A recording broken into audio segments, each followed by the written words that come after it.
સુરતમાં ફરી વ્યાજખોરોનો ત્રાસ સામે આવ્યો છે, જ્યાં 10 લાખ રૂપિયા ઉધાર લેનાર કેફેના સંચાલકે 25 લાખ ભર્યા બાદ પણ માનસિક ત્રાસ આપતો હતો. સમગ્ર મામલે કેફે સંચાલકે આત્મહત્યાનો પ્રયાસ કરતા પોલીસે 6 જેટલા શખ્સ સામે ગુનો નોંધ્યો છે. વ્યાજખોરના ચુંગાલમાં ફસાયેલા દીકરાને બચાવવા માતા પિતા ન્યાયની ગુહાર લગાવી રહ્યા છે. સાણંદમાં રહેતા અને અમદાવાદના બોપલમાં કેફે ચલાવતા 21 વર્ષના દેવ પટેલે કેફે શરૂ કરવા માટે 10 લાખ રૂપિયા વ્યાજે લીધા હતા. જો કે વ્યાજખોરોએ 21 વર્ષના દેવ પટેલ પાસેથી 25 લાખ રૂપિયા વસૂલી લીધા હતા. જો કે તે બાદ પણ અન્ય 60 લાખ રૂપિયા વસૂલવા માટે સતત ત્રાસ આપતા દેવ પટેલે આપઘાત કરવાની કોશિશ કરી હતી. વ્યાજખોરો બેન, આ લોકો એટલી મોટી ગેંગ છે, એની કોઈ વાત નથી. મેં આ જે ષડયંત્ર ચાલી રહ્યું 1.5 વર્ષથી ચાલી રહ્યું છે. અમે સમાજ અને આબરૂની રૂએ આ કોઈ ચીજ અમે કોઈને કીધી નથી ને અમે ધીરે ધીરે બધાને પૈસા આપતા હતા. વાઉચરો પર સહી કરા, કોઈના 10 લાખ બાકી હોય, 15 લાખ બાકી હોય, અમે 2-5 લાખ ઓછા કરીને આપેલા. અને અમારા છોકરાને આ લોકો જે પૈસા અમે ઓછા આપ્યા હોય એના વ્યાજ 50%, 100% નહીં આલું તો મારી નાખીશું, ધમકાઈ ગાડી ચડાવી દઈશું.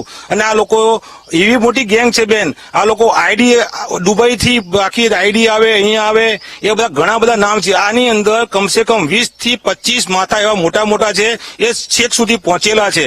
અને જુગાર, પોકર, સટ્ટા, ક્રિકેટનો સટ્ટો આ બધું રમાડે છે.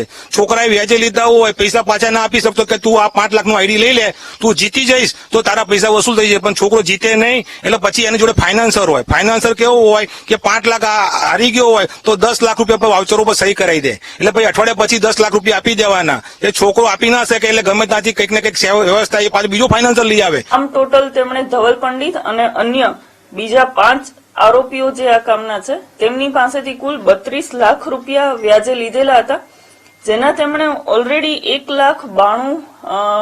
કરોડ 92 લાખ રૂપિયા ચૂકવી આપેલ.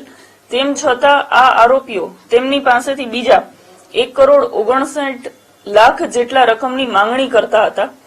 આ સમગ્ર ઘટનામાં જ્યારે ફરિયાદી બોપલ પોલીસ સ્ટેશન આવ્યા ત્યારે આ તમામ આરોપીઓ વિરુદ્ધ આઈપીસી ની કલમ 386 એટલે કે બળજબરીથી કઢાઈ લેવું અને 506(2) જાનથી મારી નાખવાની ધમકી અને 114 મુજબ ગુનો દાખલ કરવામાં આવ્યો છે, જેમાં મની લેન્ડર્સ એક્ટની કલમો પણ ઉમેરવામાં આવેલી છે.